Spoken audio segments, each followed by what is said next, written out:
Today, we're going to look into the most disgusting dishes served on Hell's Kitchen, and this contestant gave Chef Ramsay a ride of hell. And this contestant right here was taking every fancy sounding ingredient he could think of and combining them all into a single horrifying dish. I know I haven't named any names yet, but you probably know who I'm talking about. And how did Chef Ramsay feel about it? Well, he couldn't believe his eyes.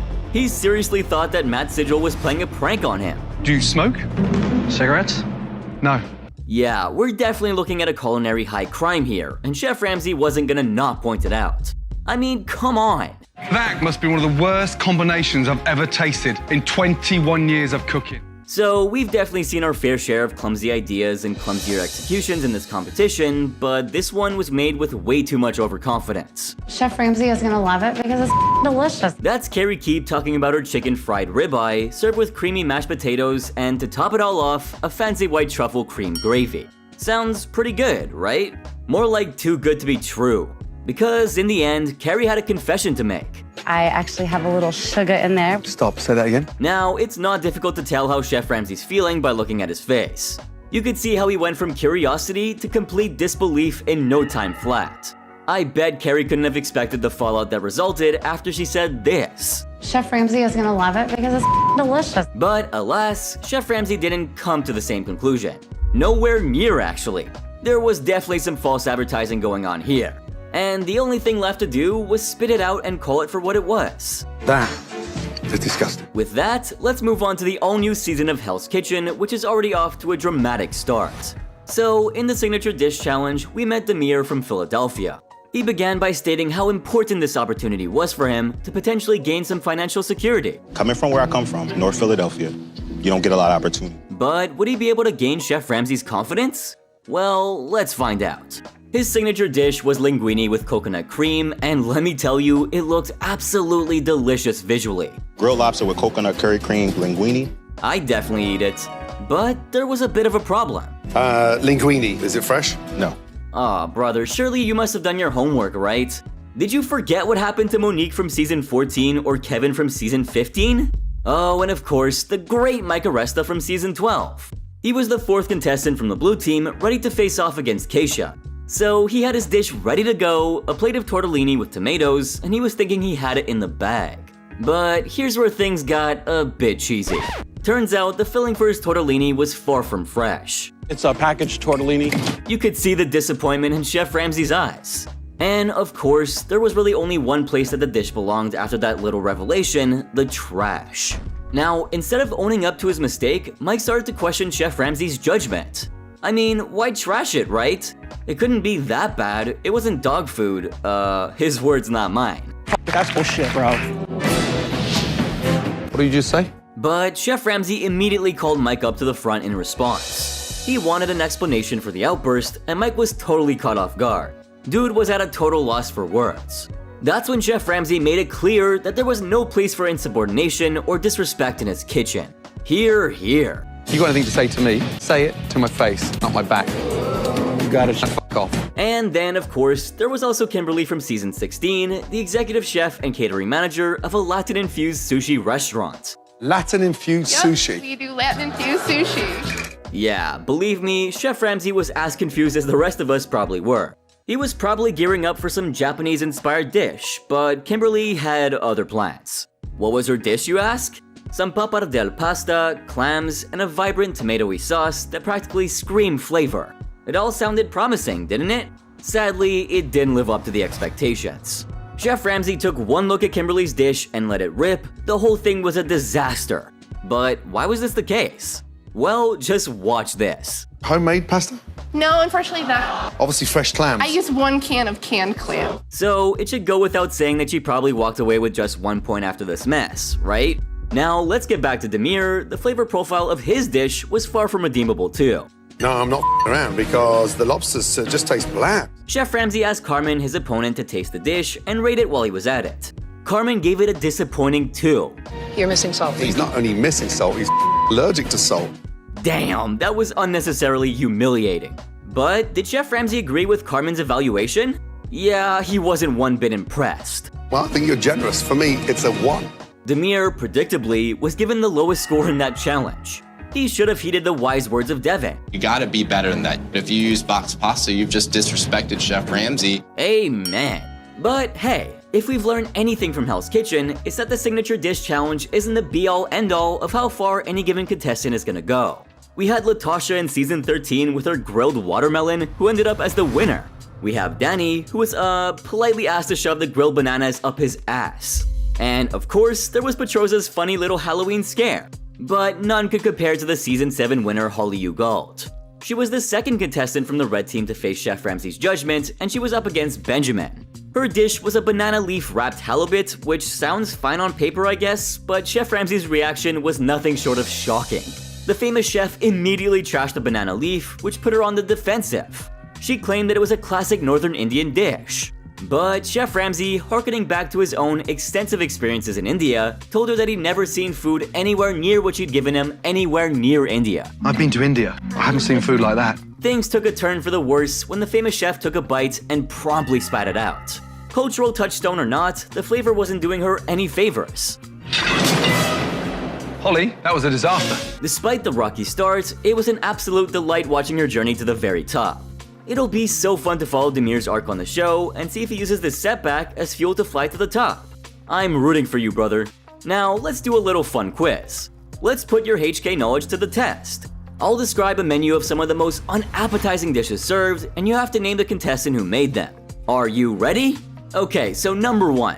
This dish can best be described as a plate of liquid shit, one that made Chef Ramsay violently puke it out. Fucking hell. Here's a little additional hint. Viewers are convinced that the maker of this dish was so embarrassed about it that she quit by faking a medical emergency. Either that, or she suffered a panic attack.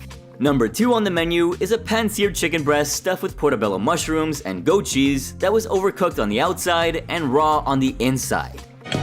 Excuse me. Third is poached lobster tail with portobello mushrooms. Its creator flirted with Chef Ramsay during its presentation, but to no avail since it was thrown in the trash for being absolutely pathetic. Here's a little hint, the lobster tail was missing. Where's the fucking tail? Fourth up is a dish served by the oldest competitor in the history of the show.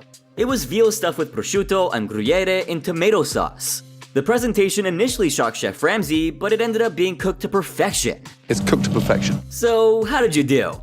Let me know in the comment section down below whether or not you got them all right. Now, this next chef was pretty forgettable, except for his hilarious performance in the first challenge. You see, JP was pretty speedy in the kitchen. He wrapped up his cooking a whopping 20 minutes before the time was up.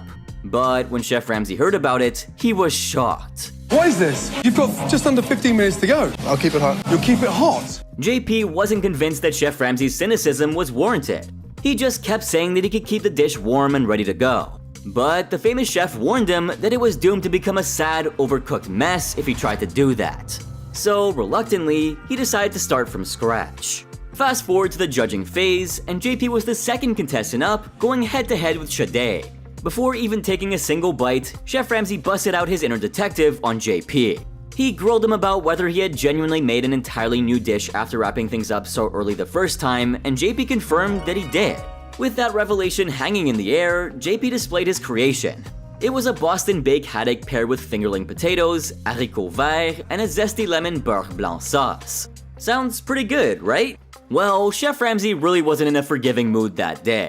He tore into the dish, calling out how dry the fish was, how hard the potatoes were, and, well, hear this for yourself. Potatoes are solid, and that looks like something out of the 1970s. The famous chef really didn't stop there, though. He made sure to remind JP that he was the only chef who had to cook his dish twice, which was a huge mark against him. I'm struggling whether to let you come to Hell's Kitchen or send you home. And to rub some salt into his wound, he gave JP's dish a pitiful score of just 1 out of 5. But have you ever come across a contestant who wanted to transport Chef Ramsay into a different world through their dish? Well, there's probably a pretty long list, but the first person who comes to mind for me is this guy. He's gonna be in that orgasm, like the Zen mode. That's Gaurav, hoping that Chef Ramsay would feel the ultimate zen after taking his first bite of his signature dish, Duka-crusted tuna steak paired with pepper rice. So, what did Chef Ramsay do? He decided to enlighten him. What a big disappointment. Disgusting. That was rough. But like Zen masters would probably tell him, you gotta chill, homie, and just let that shit go. Now, here comes another contestant whose dish came close to Garab's catastrophe.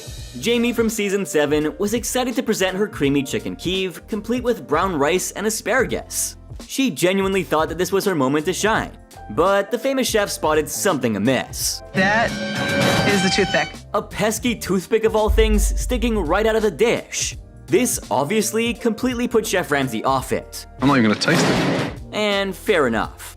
I wouldn't want to taste something made so negligently either. But guess what? Her opponent didn't really do well either. Scott brought his duck breast accompanied by parsnip puree up, alongside some sort of politician-type speech with him. It'll be a struggle for me to be a cook amongst other cooks because I've become accustomed to being a chef amongst cooks. Yeah, okay, we get it. But surprise, surprise, his dish didn't have a single appetizing element in it. There's not one appetizing ingredient. Naturally, neither Jamie nor he managed to score any points in this round. Now, Joanna from season 3 had quite the winning strategy up her sleeve, didn't she? Yeah, she was the one who nearly served rancid crab to a customer. I'll flirt, I'll manipulate, I'll be able to get what I want out of Chef Ramsay. Now, let's see how that went down. Her dish was a Parmesan-crusted chicken with whole wheat spaghetti and a raspberry Bellini. But Chef Ramsay, well, he didn't buy into her charm. He took one look at her dish, handed her the Bellini, and then... There we go.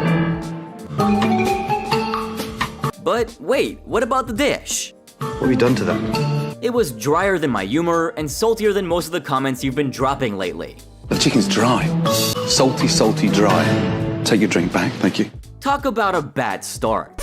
But here comes the next contestant who has not one, but 2 runs in the world of HK. There's no denying that Robin in All Stars was a little more tolerable than her original appearance in season 10. But what do you think? Despite that though, it still doesn't make any sense how she got the black jacket over Gio. Anyway, her performance during season 17's Signature Dish Challenge was downright hilarious. Actually, it's performance art. She should title it something like, how I overestimate my skills every time. She strolled up to the plate with all the confidence in the world, absolutely convinced that she was about to dazzle everyone. Behold, her grand creation, the pan-seared salmon complete with what she claimed was crispy skin, alongside a cauliflower puree. I'm not worried. I've got this. It's all about taking. Chef Ramsay took one bite and the disappointment was palpable. That so-called crispy skin? Well, it was about as crispy as a wet napkin. The famous chef wasn't content with merely his own verdict, so he graciously offered a piece to Benjamin, and they both came to the same splendid consensus. Extremely salty. And now, it was time for Chef Ramsay to reveal the score. 1 out of 5. It was disgusting. Gee, brutal. Up next, let's head over to the 3rd round of the challenge in season 11, which, let me remind you, was pretty insane. Susan stepped up to face Jeremy, who confidently served a smoked Gouda and onion stuffed steak with mashed potatoes. But Chef Ramsay wasn't convinced. He immediately kicked things off with some questions. First off, he wanted to know Jeremy's job, to which he responded with lead cook. Then came the big question about his dish. What was it? A ribeye? Jeremy hesitated before going back and forth and eventually setting on a tentative, I believe it is? A quote-unquote lead chef that can't tell one steak from another? Well, Chef Ramsay didn't appreciate his cluelessness. Now, it was Susan's turn. She proudly presented her lamb and couscous, but Chef Ramsay had a rather unusual question up his sleeve. And, well, the famous chef's roast wasn't over yet. He took a bite of the couscous and promptly spat it out. Yeah, Chef Ramsay wasn't in the mood to eat overcooked garbage. Well, he never is, but you get my point. He asked Susan if she found the situation amazing, to which she quietly shook her head. In the end, neither of them managed to score even a single point. By the way, we also had douchebag Dan this season, who had the audacity to kinda compare his dish to one of the biggest ever culinary legends. How did you make the hollandaise? I used whole butter. It's good enough for Julia Childs. It's good enough for me. The audacity, I tell you. He served eggs Benedict, complete with champagne hollandaise sauce, tomatoes, and sautéed spinach. But the presentation was botched, and Chef Ramsay didn't hesitate to put him in his place. Julia Childs would be turning in her grave right now if she saw that. Damn right she will. Did you throw up on that plate? But up next, Amanda from season 6 set the bar real low. Before Chef Ramsay could even dive into her dish, she pulled a surprise move that left everyone raising their eyebrows. 2 seconds. What's that? Tequila. Yeah, so she just gracefully stepped out of line, determined to snag some tequila shots, all in the hope of sharing one with Chef Ramsay himself. Talk about dreaming big, right? In no time, she was back, tequila shots in hand, ready for what promised to be an interesting twist. As for her dish, she presented margarita French toast with tequila batter. And well, Chef Ramsay didn't know what to say. I thought you were joking. You're cooking me a slice of fucking toast dipped in egg with Tequila. to get me drunk? Maybe he should have called her an alcoholic. Now, French toast is known for being pretty quick and easy to whip up, taking all of 3 minutes. Hell, I probably would have made it faster at home. 1 tequila, 2 tequila, 3 tequila, 4. Give me a lot more. Now, this brings us to a very important question. What the hell was she doing for that whole time? Come on, Amanda. Did you really think you were at a bachelorette party? Well, either way, Chef Ramsay was stunned. Now, during Thomas Henry Polly's signature dish challenge, Chef Ramsay noticed that he was working up quite a sweat and seemed to have quite the knack for self-deprecating humor. I sweat all the time. I'm a schwätzer. Don't worry about that. Well, honestly, I can't say he wasn't funny. But anyway, back to the task at hand. He presented a shrimp scampi paired with a twist, a cooked Caesar salad. Cooked? Wait, is that even a thing? Have any of you tried cooked Caesar salad before? I know I haven't, because Chef Ramsay, in all of his years of experience, also hadn't. First time in my entire life, I've been served a cooked Caesar salad. Yeah, he wasn't too pleased with even the idea of it, revolted even. And that revulsion forced his hand. There you go. As for the shrimp scampi, they met a similar fate. Back with your Caesar salad. Thank you, chef. But Tom, to his credit, seemed pretty unshaken. He boldly claimed that he could handle Chef Ramsay's criticism. I'm a man, I can take it, it's no big deal. He wouldn't break my chop. Now, wow, I've got to respect the man's confidence. Most contestants immediately get bitter and angry when faced with criticism half as harsh as Tom faced here. I guess he was prepared for the worst. And he took that resilient attitude of his all the way to 8th place that season. But sadly, he passed away on July 1st of this year. His obituary reads, Tom's highlight was being cast on season 2 of Hell's Kitchen with Gordon Ramsay. And I'm sure being featured on the show meant a lot to him. We'll miss you, Mr. Polly. But wait till you see how these signature dishes turned out. And first up, the Fusion Cuisine Challenge in Season 22 commenced with an inventive twist. Pick up the pace! Let's go! Using soccer, Chef Ramsay's favorite game, to designate countries for the fusion dishes. Whatever target you hit, those will be the 2 cuisines that you have to fuse together to make an incredible dish. Now, Ryan was gunning for French cuisine and was challenging Renisha for it. I don't think Renisha is classically trained in French cuisine. I am, so you gotta play to your strengths. But while he hit French, Renisha hit Japanese instead of Italian, which she was expecting. I've never prepared Japanese cuisine, I've only eaten it, so we'll see how this goes. Meanwhile, Demir hit Greek and Sandra hit Italian. Returning to Hell's Kitchen, the chefs faced a 45-minute window to craft their innovative fusion dishes. Renisha, who was stepping beyond her usual culinary boundaries, boldly put together a poke bowl. In the meantime, Sandra encountered an unexpected setback when her lamb dish caught fire while she was searing it. My lamb's on fire. Well, you can't say she didn't try to find the humor in it, huh? That's okay, a little char, not gonna hurt nobody, there's flavor in char. Anyway, the judges, led by Chef Ramsay and supported by Messina, emphasized the essence of fusion cuisine, and that was harmonizing distinct flavors. But sadly, misfortune struck Sandra yet again as her lamb turned out to be raw. Lamb is so raw. Now, only the orzo was left to be critiqued. Messina acknowledged her potential, but regretfully pointed out the inadequacy due to the undercooked meat. As for Ryan, his miso braised sea bream fused those flavors together really well, but suffered from the starring element, the fish, being overcooked. Ultimately, this really made the whole thing a huge letdown. At the same time, Renisha's daring poke bowl was intriguing, but that's about all it had going for it. The dish didn't only draw criticism for its appearance and the missing elements from the judges, her competitors got in on the action too. Brie, yes. Brie, French cheese. The cheese, yes, sir. That sounds disgusting. Well, you definitely can't say that the current season isn't as packed as everything that came before it. But who are you rooting for? Let me know in the comment section down below. However, stepping back to the signature dish challenge of season 21, one contestant was memorable for all the wrong reasons. Right, what's under here? So I kept it really simple. It's a tagliatelle pasta. So when it was finally time to present her dish, Nicole put forward her fresh tagliatelle served with a fresh burrata sauce. However, Chef Ramsay doubted that the pasta was actually fresh. But was that suspicion unfounded? You made the pasta, right? No, for the sake of not because of the time. Yep, she used packaged pasta due to the time crunch. Sure. Ramsey then asked her what the hell she got up to during the entire 45 minutes if the pasta was store-bought. Caught in a bit of a pickle, Nicole claimed that she dedicated the time to making the sauce, which only put the pressure back on her. Because you didn't really make the sauce. I saw a tin of canned tomatoes in there. Okay, yes. Yikes, trust me guys, I got secondhand embarrassment watching this. Either way, Ramsey probed her further, and Nicole had to own up to using canned tomatoes for the sauce too. Apparently, the whole thing had come out of some package or another. In the end, all that processed, goodness, just failed to impress. It actually tastes worse than it looks. If he does that to me, I'll cry. Me too, Cheyenne, me too. So, I'm sure you wouldn't be surprised to know that Nicole's score absolutely tanked. Anyway, in the final round, it was Billy and Summer battling it out with their dishes. Now this is when Billy shared a really surprising tidbit. He quit his job to be on the show and went by the nickname Be True. What's under here? This is my take on a chicken franchise, chef. But here comes the big question, how was his dish? Well, his Parmesan chicken had some well-cooked risotto, but the way it clumped up on the plate was just unappetizing. And there's enough here for two. It doesn't need all this on a plate. Let me be true to you.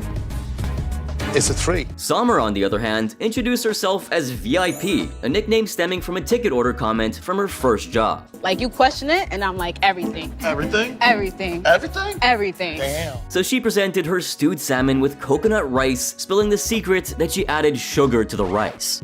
However, the famous chef didn't exactly think that it earned her VIP status. It's not VIP, it feels like general admission. It's not supposed to be that sweet.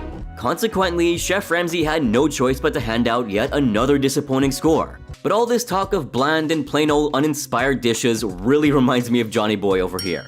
Honestly, this dude was a huge mess in individual challenges. Don't believe me? Well, watch this. Damn it. First, in the ostrich meat challenge, he had like zero creativity.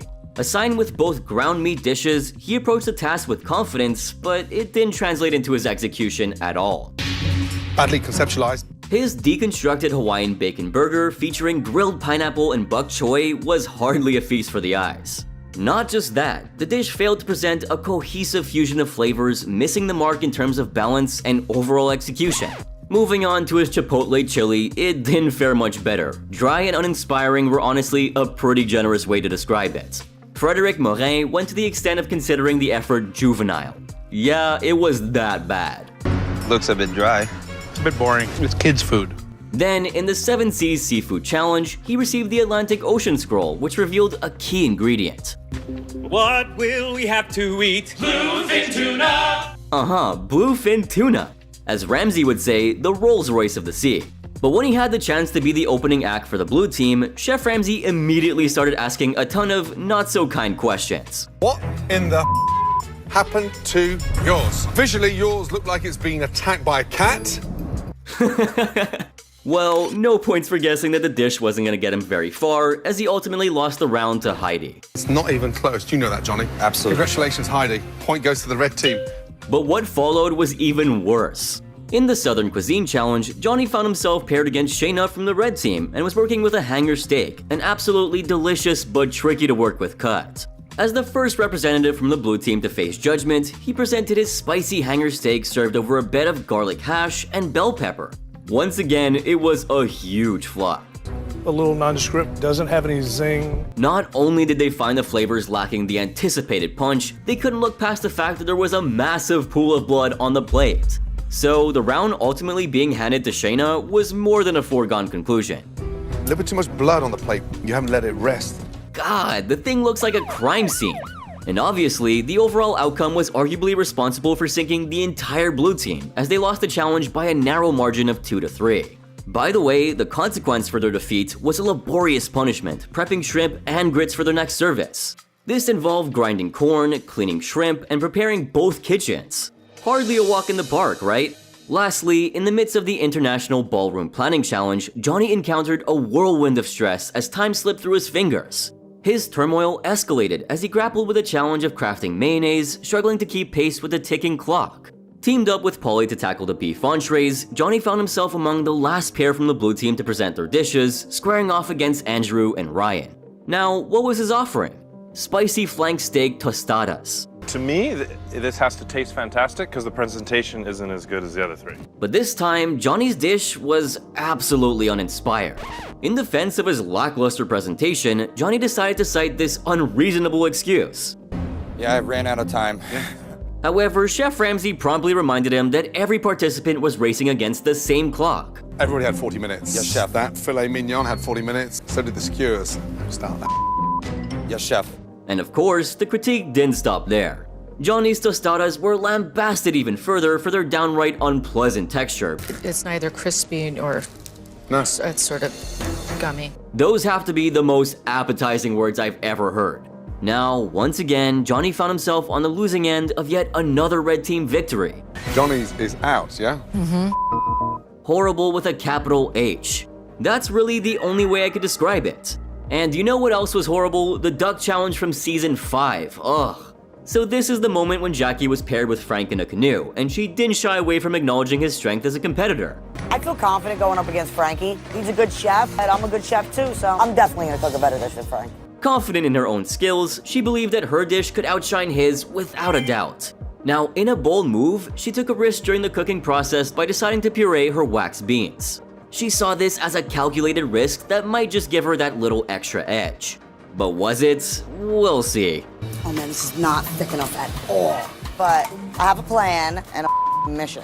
However, when her duck, accompanied by that waxed bean puree, hit the table, the crowd went mild. Critics found that her dish lacked finesse, a sentiment that was reflected in her modest score of just, well, I'll let them say it. There's no finesse on this at all. Then Jackie teamed up with Kristen for the Holiday Platter Challenge, and she showcased her 4th of July platter in the face-off against Joe and Frank. You want to just do an apple? Maybe it'll tie everything together. Whatever, it's fine. It's not fine. Yeah, so if you've been watching this show for a while, there's no way that you haven't heard about this train wreck of a dish. Her initial attempt, a beer poached sausage partnered with pickled red onion and apple, fell very flat as far as flavor was concerned. The confusing combination was a complete non-starter that failed to harmonize, resulting in a big fat 0. The apple isn't really working for me. Not where they belong.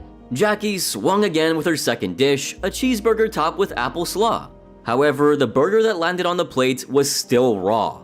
Anyway, that apple slaw nonsense somehow made the whole thing even worse. Yet another 0. I'm not gonna let you eat that, I'm so sorry. Imagine a raw burger in a magazine, ladies. Wait, hold on a sec. Let's rewind. Speaking of the duck challenge, Hassan was in the hot seat as the 5th contestant from the blue team to face judgment, squaring off against Mies. He whipped up a dish featuring duck breast with cabbage ragu. Unfortunately, his creation fell short in the presentation department, drawing some heavy criticism. I'm struggling. A 1. Yeah, I agree, a 1. I know it looks visually appalling. Ouch, at least he was self-aware though. But that doesn't mean his dish wasn't bad. Then, in the Chef Andy Wedding Planning Challenge, Hassan joined forces with Danny to tackle the beef entree. They faced judgment as the second pair, squaring off against Frank and Jared from the blue team. Hassan's creation was a porcini-crusted ribeye accompanied by Yukon Gold puree topped with caviar. Ooh, sounds fancy, however, things didn't pan out as he hoped. Yeah, the caviar on the potatoes is a bit weird to me. Okay. And sadly, his wasn't the only dish that failed to impress. The winner of the season also found herself in a similar situation. Yeah, I know. So Ariel was teamed up with Kristen for the seafood appetizer round. They were the initial duo from the red team to face judgment and were pitted against Chad and Joe from the blue team. Now, Ariel's creation was a grilled squid stuffed with lobster claw, but unfortunately, it faced really harsh criticism. Chef Ramsay bluntly remarked that the dish looked, well, phallic. And I mean, come on, he wasn't wrong. It's really opaque looking. Slightly phallic in terms of, looks like the bison's penis. Alright, let's get our minds out of the gutter. Moreover, the squid, oh boy, that's definitely not helping things. The squid itself fell short in terms of preparation. It was undercooked, and undercooked calamari is pretty much the dictionary definition of chewy. Unsurprisingly, Ariel's dish failed to secure any points in the challenge. You didn't cook the squid enough. It's still raw, it's very chewy. It's just kind of off-putting visually. Yeah, that thing looked like a pale, blubbery mess. I mean, it was just downright unappetizing to look at, and I was seeing it secondhand. Imagine how bad Chef Ramsay had it with front row seats. But arguably, he had it worse here. In season 14, during the Greek Cuisine Challenge, a showdown between Josh and Allison was underway, and the star of the show was lamb. Now, Josh made a dramatic entry into plate smashing, brutally annihilating his first plate, only to be disheartened by the selection of oranges. Oranges? Are you kidding me? With the clock ticking down, the pressure cooker situation intensified as he realized he needed to pick up the pace on his lamb dish. But as time became his enemy, anxiety kicked in and he was worried that his lamb wouldn't have the luxury of properly resting. Damn, I need a minute to let my meat rest. As the clock wound down, Josh was the first hopeful from the blue team to showcase his creation. It was a seared lamb served with tricolored couscous, candied orange, and apple. I mean, it sounds good on paper, right? But unfortunately, the dish landed in a pool of trouble. What is the liquid? That is blood, chef. Yup, if you've cooked meat before, you probably saw that coming from a mile away. A plate swimming with the telltale signs of improperly rested meat, a pool of blood that was as unappetizing as it was unprofessional. Was that done on purpose? No, chef, it was not. Chef Ramsay and Michael Silakis refused to even take a bite. It looks like a dog's chewed it. It's a mess. I wouldn't serve this dish. That was a next level catastrophic crash and burn.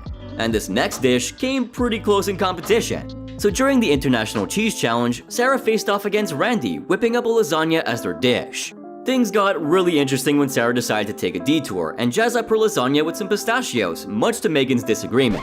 When Chef Ramsay got around to judging her dish, she was the 6th in line from the red team.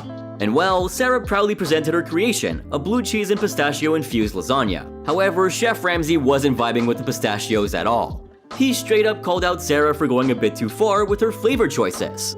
Unfortunately, her bold move didn't pay off and she ended up losing the round to Randy. Tough break, huh? I said out of the box, but you've gone out of this world. Congratulations, Randy. Great job. Now, how many of you remember Ray's facehugger lobster? His bold proclamation about his lobster choice during the presentation challenge seemed promising initially. He confidently declared his protein choice, asserting that in Boston, lobster was as ubiquitous as water with dinner. But in spite of that, he wasn't going to be keeping it traditional. The flavor's great. It's big, it's vibrant, it's bold. Boom, there it is. However, Ray's dish failed to make the cut for judging. If you're wondering why, then look at this monstrosity. It's like something out of a sci-fi movie, that. The plate's a little scary. I think it's just too overdone. Sorry to scare you. In short, it looks scary. Well, sometimes chefs whip up the most absurd dishes all in the name of creativity. And what happened in the Creative Dessert Challenge of Season 9 was no different. Time's up! All right, we're done. So this time, the red team had a surplus dish, and thanks to Elise's oversized portions, it was dropped. Elise, you have the weakest dessert on the red team. Unfold your arms. However, despite the red team somehow scraping by the thinnest of margins, Elise didn't hold back in airing her grievances. She griped about her dish not being chosen over what seemed to be a safe option by Carrie. When Elise finally got her shot to shine with the fresh berry sabayon, Chef Ramsay didn't sugarcoat his criticism. He slammed her dessert for looking more suited for a banquet than a single serving, and didn't mince words about the overwhelming vinegar that completely sabotaged any hope of a decent taste. How much vinegar have you put in there? Just a splash. Smell the vinegar in there. It was hilarious to see her ego crushed, and Chef Ramsay reminded her just how lucky she was to just scrape by with any points at all. Today's your lucky day. Let me tell you why. We're not awarding a 0. You made the right choice dropping that, let me tell you. She definitely needed that blunt reality check. However, here comes another contestant who needed a reminder as well. In the Gourmet Sandwich Challenge, Autumn stepped up with a roasted pork loin sandwich featuring sautéed veggies and balsamic reduction. But things hit a snag right off the bat. The sandwich wasn't even cut properly. When Chef Ramsay questioned if there were any knife troubles, Autumn insisted that it was all good on her end. No, I thought it was fine. You thought it was fine? Oh no. The famous chef, not holding back, called out the presentation for being shocking. He even went a step further by saying, That's the kind of thing I'd expect from a sort of first-year culinary student. Ouch.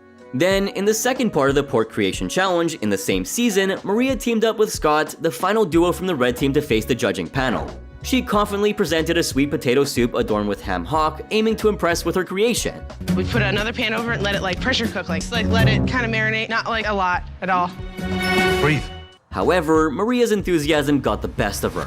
She couldn't seem to hit the pause button on her description of her dish, causing visible annoyance among her team and perhaps even herself. But the real bomb dropped when Chef Ramsay pointed out a glaring violation. Congratulations! You just screwed your team. He just knows how to kill the spirits, huh? But they deserved it. Maria and Scott had flouted the rules by using the ham hock as a mere garnish rather than making it the star ingredient. And you're serving me a sweet potato soup garnished with a spoon of ham hock? This breach in the rules led to their defeat against Jay and Salvatore. Understandably embarrassed and filled with regret, Maria said this: I'm an idiot. That's an accurate self-assessment. Up next, this contestant loaded with overconfidence got ripped apart by Chef Ramsay for making terrible food. Rachel Brown was a contestant from the second season who ranked in 7th place. On the first day during the Signature Dish Challenge, Rachel was the second person to have her dish judged by Chef Ramsay. While most contestants either get the presentation or the flavors wrong, the very concept of her dish left Chef Ramsay in dismay. When she revealed her butterfly shrimp with chocolate sauce, this is what Chef Ramsay said. Oh, no. Get me back to London. She then said something that further triggered Chef Ramsay. She warned him not to eat the red chili flakes if his mouth was already on fire. I mean, if you ask me, when isn't it? But jokes aside, Chef Ramsay retorted by saying this. No, sweetheart, my mouth's It's not on fire. It's And I can imagine why. Overall, Chef Ramsay found the dish to be really weird and messy. He did praise the prawns for tasting delicious, but why the hell was there some chocolate sauce there? It just destroyed the other flavors. Rachel was actually a decent cook, but she was liked more because of her personality. She was an amazing person, and we loved the bond that she shared with Heather West. On the 4th day, Chef Ramsay picked her out as an emerging leader from the red team, but during the dinner service, her performance took a massive dip. That night, Rachel was at the appetizer station. When the service began, she communicated pretty well with Sarah Horowitz, but Sarah just ignored her. Later, she ticked off Chef Ramsay by sending stiff risottos to the pass. If that wasn't enough, she screwed up once again when she sent a really gooey risotto out. And I can't describe how furious Chef Ramsay got. But just when you thought things couldn't get any worse, they did. While Rachel was helping Virginia Dahlbeck with the meat, they both sent out quail dishes with bones on them. I mean, what was going on? Chef Ramsay was frustrated. Rachel then began to give excuses that she was still trying to get used to his procedures. And hearing this, Chef Ramsay schooled her left and right. He then ordered her to get some ice, but Rachel realized that she had forgotten to bring some money with her. How unfortunate. But the Texan was determined to not let her team down. One way or another, she was gonna get that bag of ice for Chef Ramsay, so this is what she did. Please, I'm begging. Add that in there. Thank you so much. You want ice, Chef? Yes, Chef, you will get ice. Well, this just shows how committed Rachel was to achieving her goals. Meanwhile, back in the kitchen, Chef Ramsay noticed that the Wellingtons had been brushed with egg whites instead of egg yolks all night. Rachel acknowledged the mistake, but it looked like she didn't care. And this was Chef Ramsay's last straw. After seeing that only half of the dining room was served, Chef Ramsay kicked both teams out of the kitchen. During the deliberations, Rachel wasn't nominated. But Chef Ramsay pointed out that it was her worst performance since she arrived. However, the next day, she finally sealed her fate on the show. Rachel was at the meat station, and on the very first ticket, she burnt her duck. In the following order, she sent out an overcooked quail, and when she declared that the quail was a little overcooked, Chef Ramsay was furious. It looks like it just wasn't Rachel's day, especially since later she sent up Wellingtons that were rare when the order specifically asked for medium. Chef Ramsay was dismayed. But all Ramsay expects from you is to own up to your mistakes and redeem yourself. However, Rachel tried to deceive him. When an entire batch of Wellingtons turned out to be overcooked, she tried to hide it from Chef Ramsay. But who was she trying to fool? Chef Ramsay immediately caught Rachel in the act, and eventually both the kitchens were shut down. During the deliberations, it was no surprise that Rachel was the first nominee, and she was eliminated for completely screwing her team over. Despite calling her out, before she left, Chef Ramsay praised her for her hard work. Only a year later in 2007, news broke out that the 41-year-old had ended her own life with a gun. While most viewers started pointing fingers towards Chef Ramsay, Dr. Robert Ufit, former president of the American Academy of Suicidology, gave Chef Ramsay a clean slate. In an interview with CBS News, he said, "My guess is that these people had major problems before appearing on the show. I would almost bet that the show itself shouldn't be held responsible. Either way, we'll always remember Rachel for her selfless nature." One fan said, "That moment with Rachel on the ice is downright painful to watch." Another said, "Rachel was such a nice lady, It's such a shame how things ended for her. Well, I'll never forget how Rachel went down on her knees to get some ice for Chef Ramsay, but this next contestant made food that wasn't even fit to be a kid's special. Kenneth McDuffie was a contestant from season 19 who ranked in 18th place. On the first day, Chef Ramsay tested the chef's abilities by resorting to gambling. There was one slot machine and one chef from each team would go head to head with the same list of ingredients that they received. Kenneth and Corey Sutton were the fourth pair to go head to head. They received chicken, eggplant, and orzo as their ingredients. While all the chefs were busy trying to impress Chef Ramsay, Kenneth, on the other hand, was already done with his cooking. Plus, there was 20 more minutes left to the challenge. This confused everyone, and Chef Ramsay called him over and reminded him that it wasn't a race. However, Kenneth was confident about his dish. When it was time for the tasting, Kenneth was the third person from the blue team to have his dish judged. He made a pan-seared chicken with eggplant, andouille sausage, and orzo. And despite all of his confidence, the dish was awful. I don't know how he was beaming with so much confidence when he plated this. You it, scorched it. For all the arrogance that he displayed, the self-taught culinary chef earned his team an abysmal 1 point. If you ask me, I don't think Kenneth was a great chef at all. In fact, I would list him amongst the worst chefs on Hell's Kitchen. And this was made evident on the second day of the competition. Chef Ramsay introduced both teams to the Creative Shrimp Challenge, and this was an opportunity for Kenneth to redeem himself. In this challenge, Kenneth and Elliot Sanchez from the blue team were joined by Nikki Hanna and Jordan Savell from the red team. Kenneth was the final chef to have his dish judged, and he presented a shrimp penne pasta with sauteed peppers and bacon. Before Chef Ramsay tasted his dish, he noticed an unusual clump on the plate. Unsure of what to make of it, Chef Ramsay asked Kenneth for an explanation. After giving it a good look, Kenneth said that it was a chunk that must have accidentally dropped into his plate. But none of the contestants from the blue team had used potatoes in their dishes. When Chef Ramsay asked around if anyone knew what it was, none of them could give him an answer. So Chef Ramsay made Kenneth taste it. Well, if it's on his plate, then he better know what it is. It was then revealed that the chunk was a block of Parmesan cheese. Kenneth immediately said that he grated the cheese into his dish. But a quick flashback showed something entirely different. After deeming the dish to be a complete mess, Chef Ramsay handed the garbage over to Kenneth so he could spit the clump out. Following the horrendous performance, there was no way that Chef Ramsay would want to keep this guy on the show. While Kenneth was shown the door for not even knowing how to grate cheese properly, this next contestant went from scoring an embarrassing 1 point in the Signature Dish Challenge to being the winner of the season. Latasha McCutcheon was the winner of Season 13. Yeah, you heard me right. This kitchen supervisor went from making the worst dish to the best during her time on the show. Latasha was off to a really rough start. On the first day during the Signature Dish Challenge, she was the fourth person from the red team to have her dish judged. She presented grilled hickory rubbed watermelon. Chef Ramsay wasn't impressed that Latasha spent 45 minutes grilling a melon. And after tasting it, this is what he had to say. I'm disappointed. It's underwhelming. 1. I'm not really sure what was running through her head at this point, since she was definitely capable of a lot more. Although she only contributed 1 point to the red team, Latasha was actually a fantastic chef. She did a complete 180 and showed us what she was worth in the first dinner service.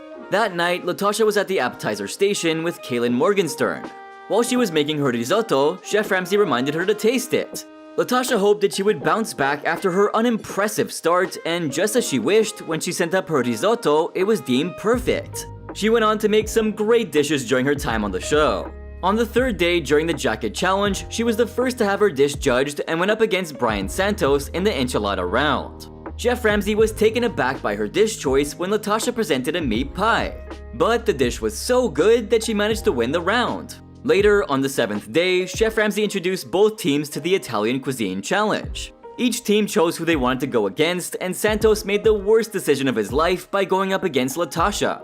The two were assigned with making spaghetti alla carbonara, and Latasha took everyone by surprise. That day, the owner of Drago Centro, Celestino Drago, was invited as the guest judge. Latasha was the fourth person from the red team to have her dish judged, and it was praised for being fantastic.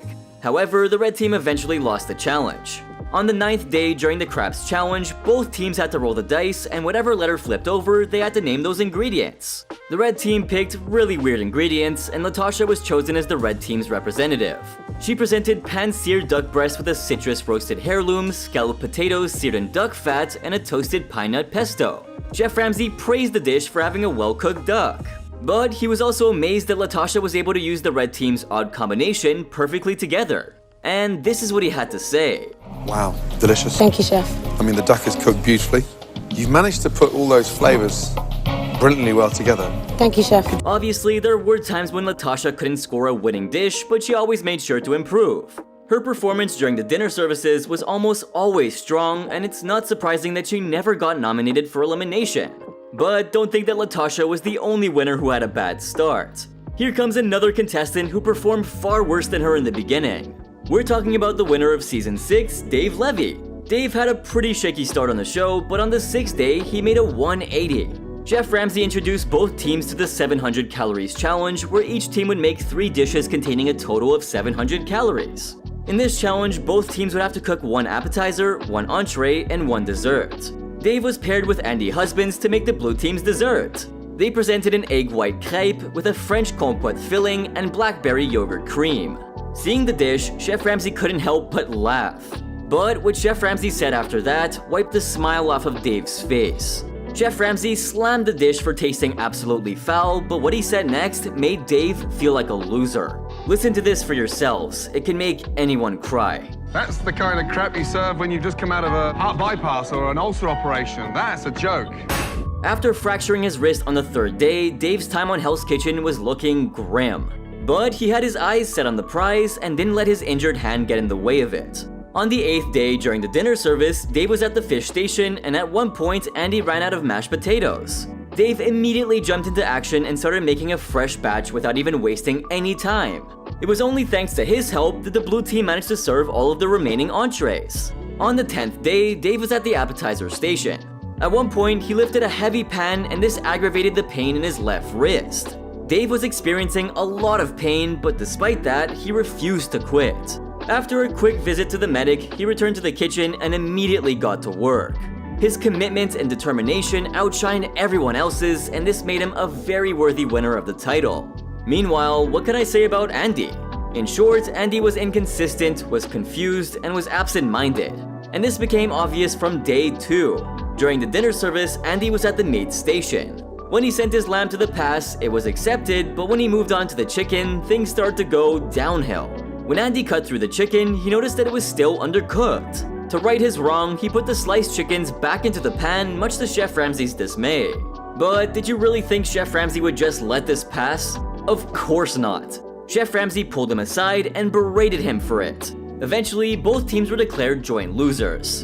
And Andy, despite being nominated, narrowly escaped elimination. This should have been a warning for him to improve his performance. But he was so absent-minded that he continued on with a string of poor performances. However, on the 9th day, the restaurateur with over 27 years of experience sealed his fate. During the dinner service, Andy was at the appetizer station. At one point, he was so confused that he didn't even remember the menu. Forget about the menu, he didn't even remember which station he was assigned to. That's when Kevin Cottle and Dave came to his rescue to help him out. Later on, when Andy struggled to make the crepes, Kevin came back to help him.